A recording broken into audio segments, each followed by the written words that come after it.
Hello there. Welcome to Tyke Talks again. This is about the costings on the piggery and what it's cost to date, but we can call it what it's cost to complete. Because in these costings there's money for the header tank and other bits and pieces. Now the septic tank isn't included in this costing, and therefore the header tank for the water isn't included in these costings. Although I've paid for all the materials for the header tank, that money will be required to finish the gates and just bits and pieces. So it'll be a pretty close approximation to the cost of that piggery. I've all the plumbing to put in yet, but it's not a great deal of expensive plumbing, plastic piping and joints and nipples, pig nipples. So it'll be a pretty reasonable estimate of the complete price. Now the materials cost us 494,218 pesos, which is approximately 6,993 pounds. So say £7,000, 14,000 Australian dollars. And the wages to do this was 194,250 pounds.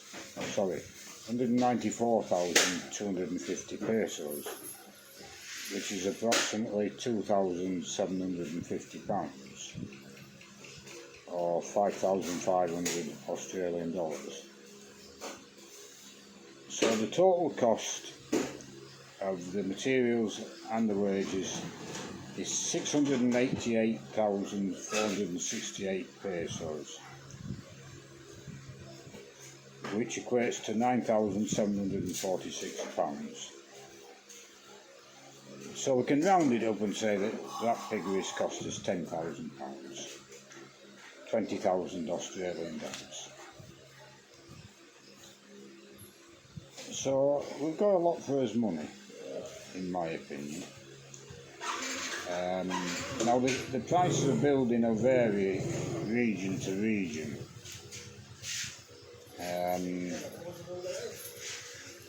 And this cost is using what's available to us. Now, for example, Jean's cousin has supplied all the sand and gravel. Right, I'll see you tomorrow. Okay. Alright, see you, Si.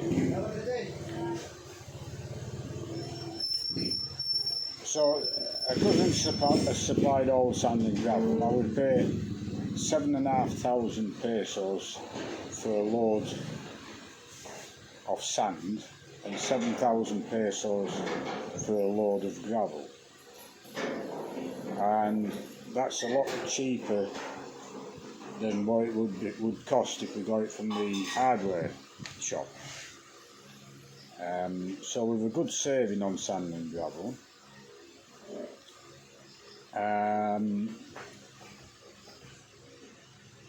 I recognised straight away when I came here that within Jean's family there was a lot of skills in construction, and a family working construction.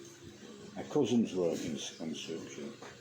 Now, when we first started off on this site, building the fence, for example, a brother was working for us, a cousin was working for us, and the husband of another cousin was working for us. And now on the site we've got a brother working for us, our uncle working for us, and a labourer who's no relation. So I think you can say for definite that we've got the price of this piggery in both materials and in wages at Filipino prices. There's no foreign tax on what I've had to pay. Now, I've heard all the stories before we came here. I think of one Mitch, who was a Romanian Australian fella. He had a place in Bohol somewhere, and I can't remember the figures, but he got a builder in to build a piggery, similar size to this one. And I don't know if he paid $1 million pesos to him or 2 million pesos to him. This was a few years ago. And the piggery was half done, and the builder left it. And he wouldn't do any more work without being paid more money. Then he got another builder in, and he paid him the same, either 1 million or 2 million pesos, whatever it was. And he got a working piggery, but he still didn't get a completed piggery. Now, if you get a builder in, he's going to pay all the wages. You still have to pay for the materials here. He'll pay the wages, he'll pay himself a daily wage, and then what's left is his, 10, 20, 30, 40, 50,000 pesos on a smaller job. On a bigger job, maybe 250,000 pesos. I don't know how it works. But a builder's going to cost you a lot more.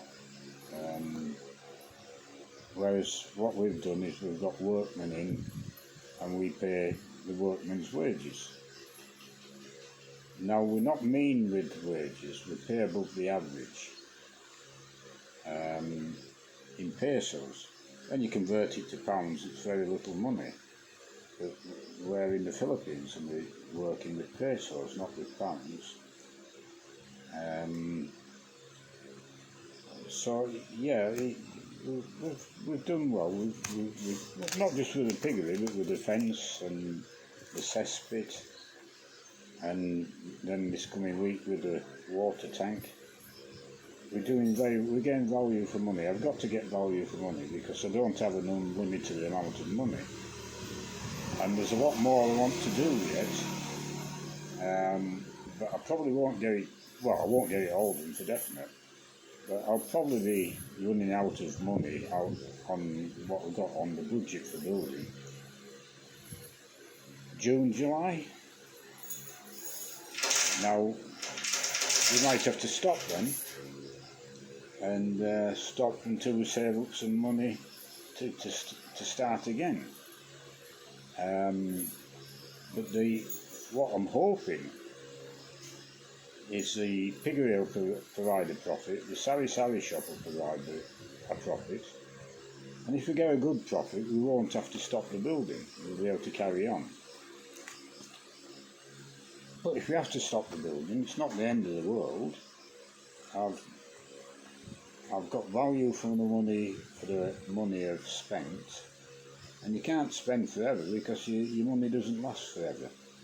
And I can't spend everything because I've got to keep money in reserve for emergencies like hospitals or whatever. So we're doing very well on the budget I had. And hopefully I've got a fair bit more I can get done before the budget comes to an end. And maybe if we're very lucky, the piggery and sari shop will keep it going, carry it forward. But you can't bank on that, it's an unknown quantity. For me, I can raise the pigs, but selling pigs in the Philippines, what you're going to get for them. Price of feed, are you going to show a profit? Until you do it, you don't know for sure. And how big is that profit going to be? Is it going to be a worthwhile profit, or should I just sit back on the couch and enjoy my retirement? I don't know. But we'll see how we go on that wise. But that's the profit. No, I've got profit on the brain. That's the cost of building that piggery to completion. The bits and pieces that I still need to do. The money's on site. I've already spent that money on materials for other things. So it's a pretty good guide as to what it's cost me. So hopefully you find that interesting, or some people will. No matter what you're going to build or do, it gives you an idea into construction and costs in Cebu anyway. So if you like this video, don't forget to give it a thumbs up, and if you're really bored and nothing to do, then subscribe to this channel. Okay, we'll see you later.